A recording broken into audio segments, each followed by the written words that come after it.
Fuera de tiempo. Una hora para saber por dónde van la política y la economía. Diego Genú. Hasta las 12.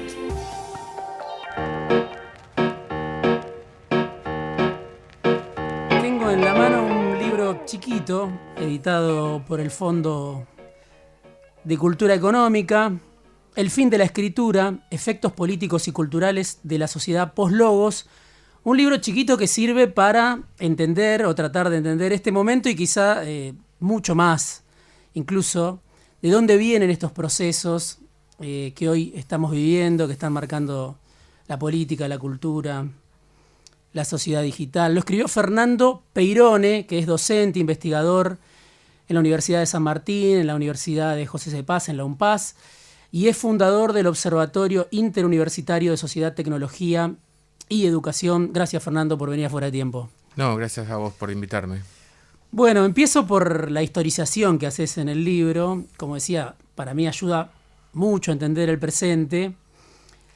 Y decís que estamos viendo el ocaso de un modelo narrativo, ¿no?, que sirvió para representar el mundo durante nada menos que 3.000 años. Uh-huh.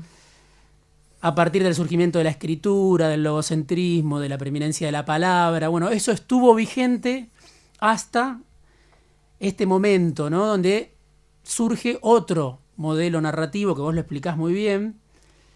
Y te quería preguntar si podés explicar un poco los ejes del nuevo modelo narrativo, el que vino a representar, a reemplazar ese que estuvo vigente durante 3.000 años de historia, y la ruptura que representa con un modelo que educó a muchas generaciones, entre ellas las nuestras, ¿no? Tal cual.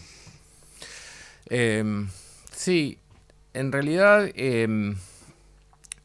forma parte de un proceso de agotamiento de un modelo no solamente narrativo, sino que estaríamos hablando de un modelo o de un esquema interpretativo, organizativo, explicativo, de donde se derivan discursos, modelos discursivos, modelos de poder, formas de argumentar, formas de organizar, y que es la narrativa que fue hegemónica durante los últimos 3.000 años, nada más y nada menos, ¿no?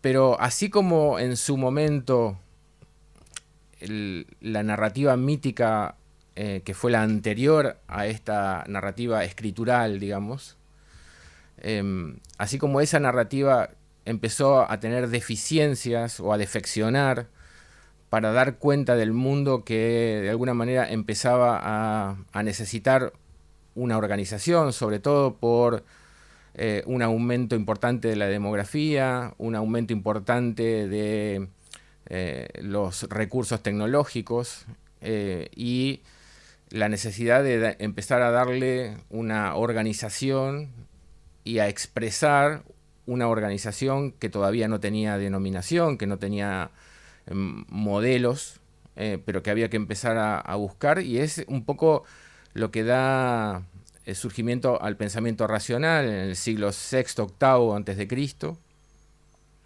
el de los filósofos presocráticos, que empiezan a hablar de una realidad mensurable.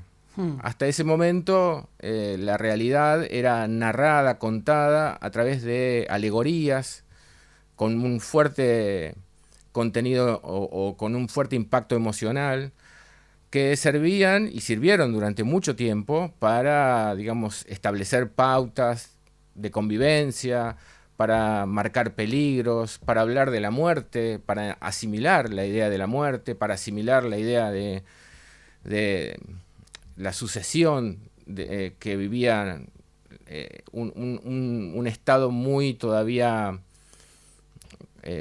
poco organizado, y que frente al crecimiento empezaron a necesitar otro modo de explicar, de contar, de narrar, de denominar, y de empezar a tener referencias para explicar el mundo. Y fue un poco lo que aportó el pensamiento racional, fue la posibilidad de un discurso, una manera dialógica y comunicativa de empezar a darle forma a esa estructura social. Bueno, así como ocurrió en ese momento y empezó a ser deficiente el recurso de la narrativa mítica, hoy la narrativa racional, escritural, está teniendo muchas dificultades para dar cuenta del mundo actual y por lo tanto para explicarlo. Eso de alguna manera explica o da cuenta de las dificultades que tienen las ciencias sociales y las ciencias humanas para superar ciertos diagnósticos circulares que vuelven a un punto de partida, pero no logran trascender, digamos, los diagnósticos en la medida en que no logran incorporar la emergencia de una narrativa que es bastante más extendida de lo que es asimilada por la institucionalidad y por las ciencias sociales y humanas. Bueno, ahí hay un punto, ¿no? Vos decías, en el libro decís, con el surgimiento de la escritura se dejaron de lado también los ciclos, ¿no? Uh-huh. Y se impuso esta idea, la idea de trayectoria, de progreso, uh-huh, de metas. Dejó de ser, decís, un hecho súbito de repente el conocimiento, y empezó a haber un proceso para acceder al conocimiento. Uh-huh. Bueno, hoy parece que hubiera, no sé si una reversión, pero es distinto el acercamiento hoy que un pibe, que las nuevas generaciones a través de las redes sociales uh-huh, tienen con el conocimiento. No hace falta quizá hacer una carrera uh-huh, de 6 años, de 5 años, de 8 años. ¿Qué implica este ascenso de la nueva narrativa, que es esta narrativa que por un lado se da una escala, también vos los contás en el libro, planetaria, uh-huh, distinta, de mucho mayor alcance, pero además donde se cruzan, ¿no?, las imágenes, lo multimedia, las redes sociales? A mí hubo 2 o 3 cuestiones confluyentes que me empezaron a llamar la atención y que de alguna manera me llevan a investigar y después finalmente a producir y escribir el libro. Una de esos emergentes es la aparición de saberes tecnosociales de manos de pibes que nacieron en un ambiente tecnologizado, por lo cual no tienen el nivel de aprehensión que tenemos nosotros con la tecnología y tampoco los prejuicios que tenemos nosotros con la tecnología. Entonces empezaron a desarrollar, investigar con más tiempo, con más plasticidad. Empezaron a investigar y empezó a organizarse, de manera muy lateral a todo lo que es la institucionalidad, saberes y prácticas culturales que hoy están completamente extendidas y te diría asimiladas socialmente, pero no por la institucionalidad, y que es lo que de alguna manera se refleja en las crisis que tienen las disciplinas y la política en particular, la cultura en general, cómo el consumo cultural cambió. Y digamos, ahí se observa, yo fui un estudioso durante mucho tiempo de esos saberes tecnosociales que de alguna manera también empezaron a generar nuevos oficios que no tenían denominación, que empezaron a generar una gramática cultural y política diferenciada respecto de lo que ya existía, y que transcurre en una especie de lateralidad que la cultura letrada, no sé si fue reactiva, pero por lo menos durante bastante tiempo no le prestó atención.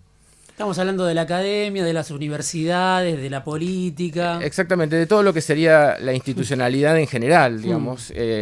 No fue refractaria, pero bastante parecido a una cosa refractaria.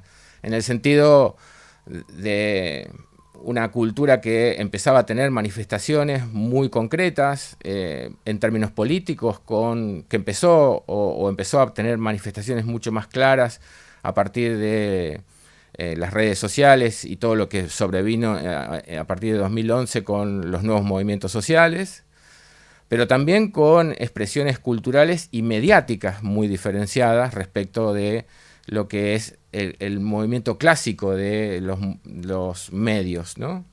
Entonces, esa gramática empezó a desarrollar formas, empezó a tener una estructura, una manera de expresar cosas que empezaron a estar como marginadas de esa institucionalidad y empezó a producir con una fuerza que ya en un momento se volvió no solamente inocultable, sino ya no se podía omitir. Uh-huh.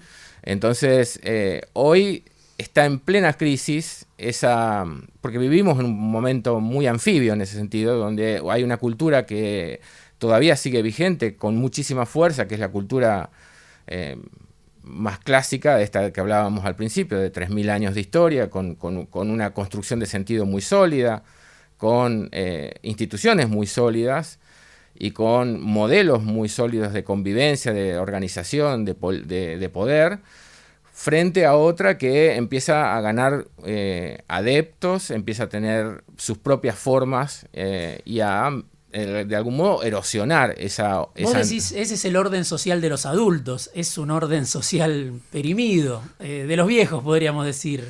Y en cierto modo sí, sin ser peyorativo, sí. Porque, digamos, de alguna manera somos todos víctimas. Yo mismo soy hijo de una cultura enciclopédica, letrada, pero al mismo tiempo me doy cuenta de las dificultades que tengo para, de algún modo, seguir eso, porque así como en el pasaje de la cultura mítica a la cultura racional hubo un cambio, digamos, radical en todo lo que es el entendimiento de sí, de la humanidad y de su estar en el mundo, hoy está pasando exactamente lo mismo. Nosotros estamos en una especie de resignificación de nuestra manera de habitar el mundo y de la manera de reconocernos. De hecho, el sujeto actual no es más el sujeto cartesiano, no es más un sujeto que se reafirmaba en una identidad, sino que es un sujeto que se desdobla y se abre a infinidad de manifestaciones que van desde las redes sociales hasta, digamos, el modo en que cada uno se percibe. Digo, esto obviamente no solo pone en cuestión, interpela o descoloca a la dirigencia política, sino a cualquier persona, ¿no?, que haya nacido previamente a esta transformación. Vos decís, esta narrativa social emergente y su modo de representación exige un cambio de enfoque, un esfuerzo comparable al de aprender una lengua extranjera, sí, ¿no?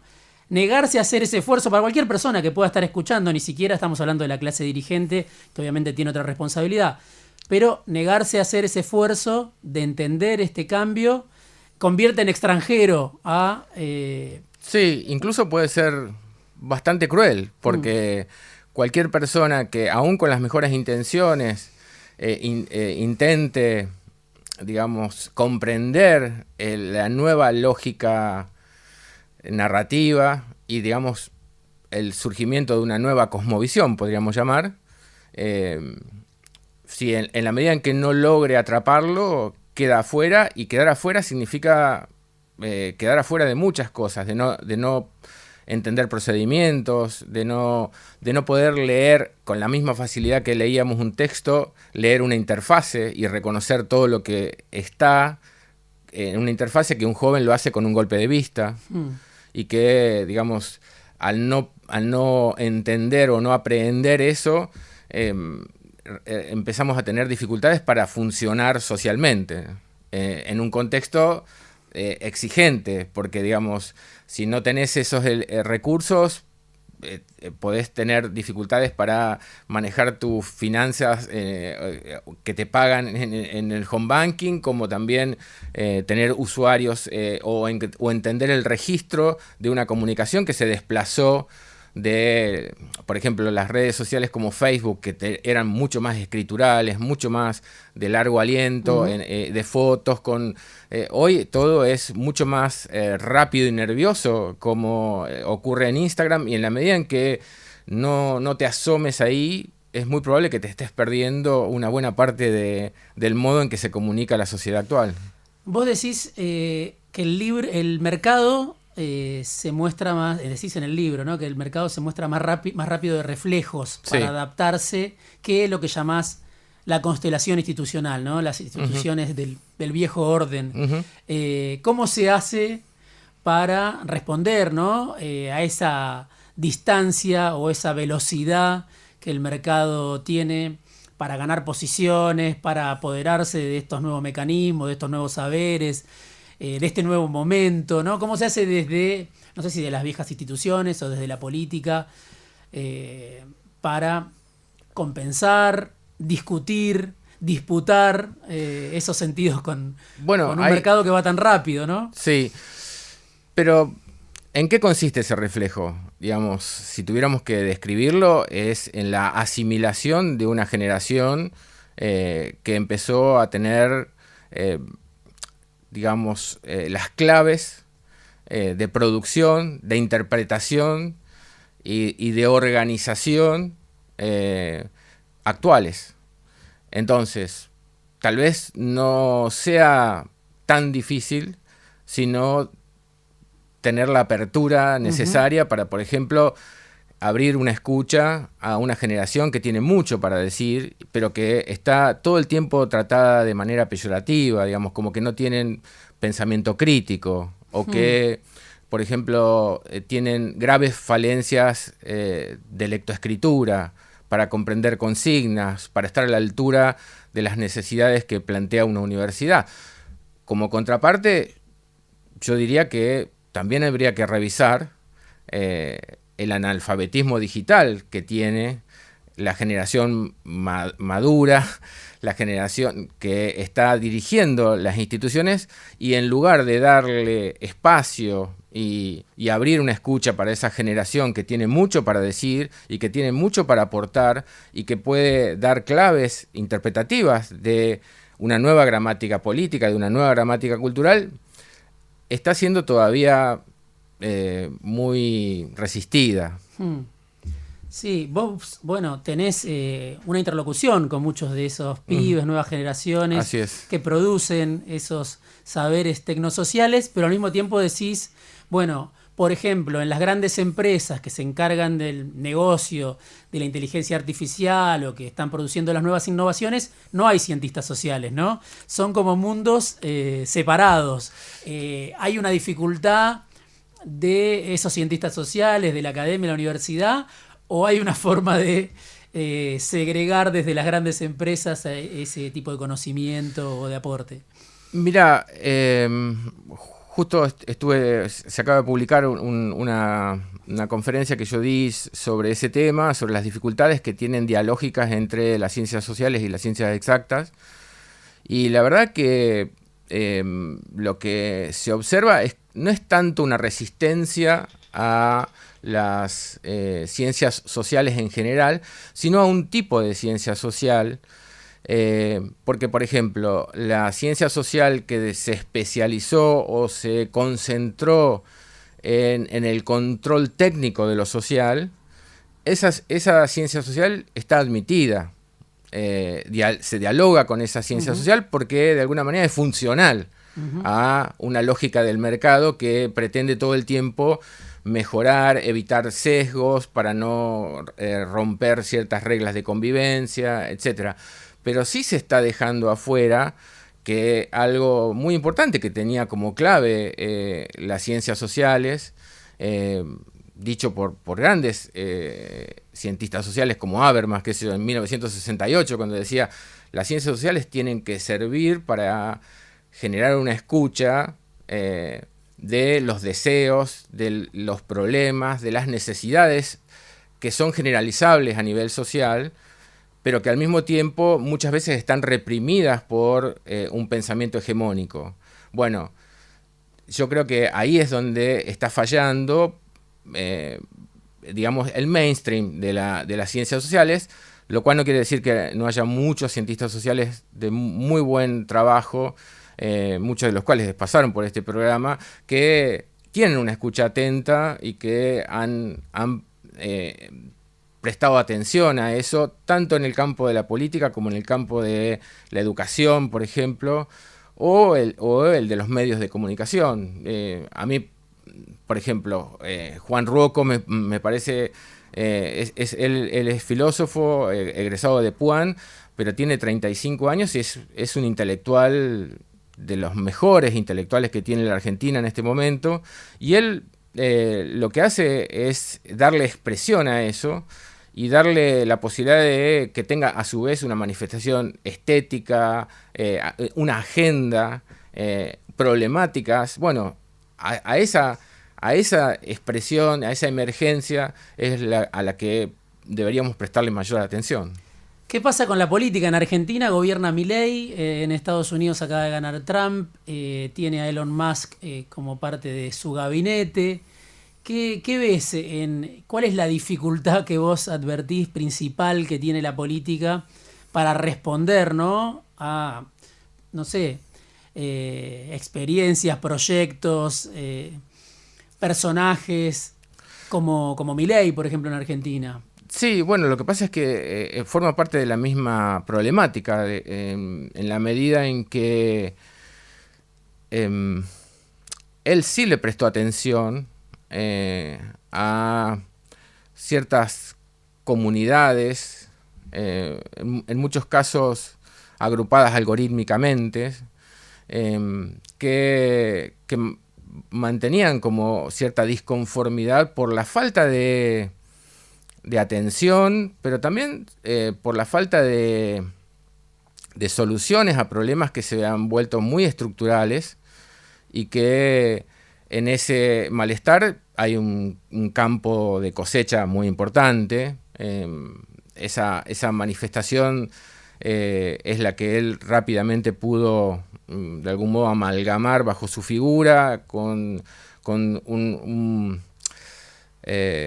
una modalidad muy provocadora, propia de quien puede identificarse con la rebeldía, digamos, ¿no? Entonces él abrió eso, y me parece que no es el único lugar en el mundo, porque justamente lo que está pasando es que esta otra narrativa, esta otra cosmovisión, este otro modo de entenderse como persona y de entenderse en el mundo actual, es el que no tiene lugar, y al no tener lugar empieza a generar conflictos que son, por el momento, diría, muy concentrados en cuestiones básicas, no tienen la complejidad de la realidad. Me parece que está concentrado más en un grupo o en ciertos sectores sociales que advierten que no son escuchados y necesitan expresar eso.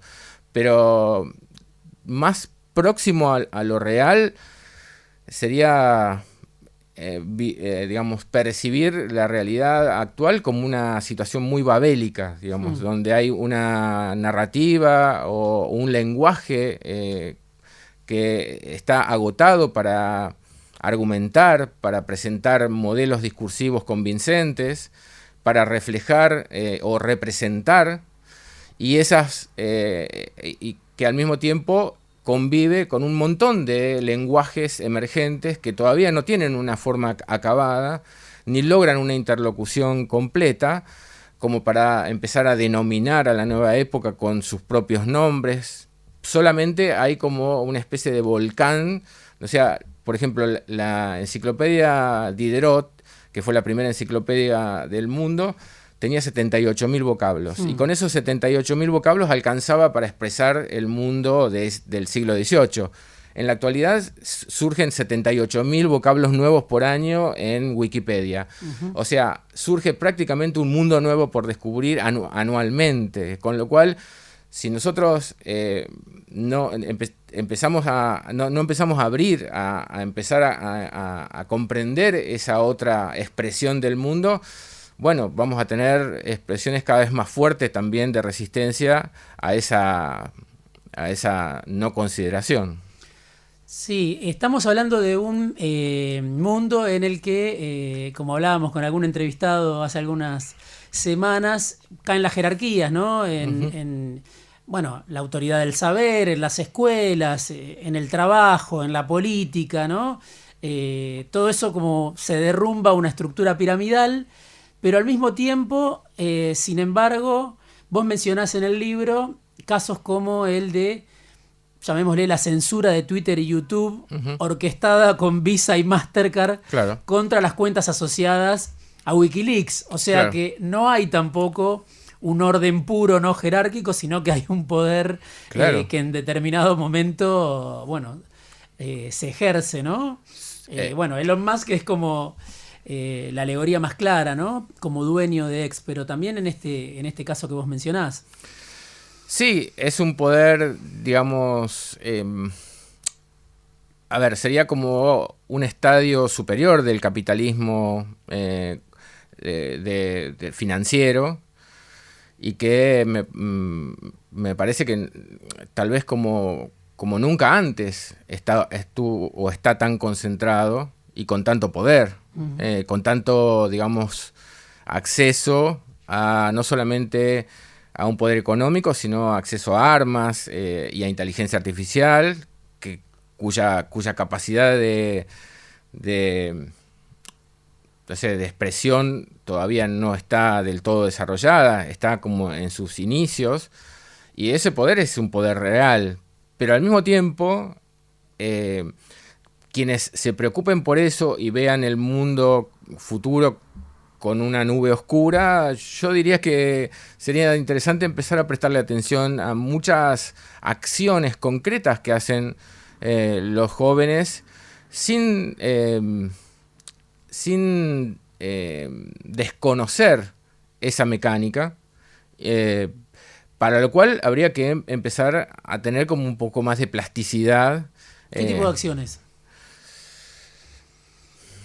Bueno, me parece que lo que están logrando en términos estéticos, culturales y mediáticos es muy fuerte, y me parece que la expresión de una cultura hacker que de alguna manera tiene los elementos como para sobreponerse a la dinámica de un Twitter o X, o al dominio de los algoritmos, me parece que es más que curioso y al mismo tiempo atractivo. Entonces, pero hay que tener como una cintura que a quienes todavía están al frente de las instituciones les cuesta incorporar esa mecánica, porque es disruptiva, porque de alguna manera desautoriza, porque de alguna manera pone en crisis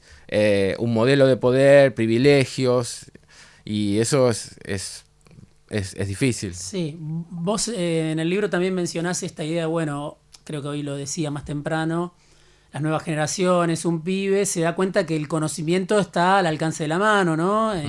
Muchas veces en las redes, y no hay ya esa necesidad de decir, el conocimiento es algo reservado a los expertos, ¿no?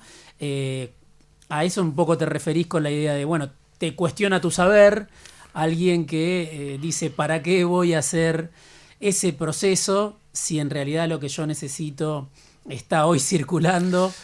Sí, es una tendencia, digamos. De hecho, hay carreras muy cortas que generan promesas o expectativas u horizontes que a muchos pibes les atrae, y que sin necesidad de tener que cursar una carrera universitaria. Pero hay muchísima otra gente jóvenes que hacen carreras.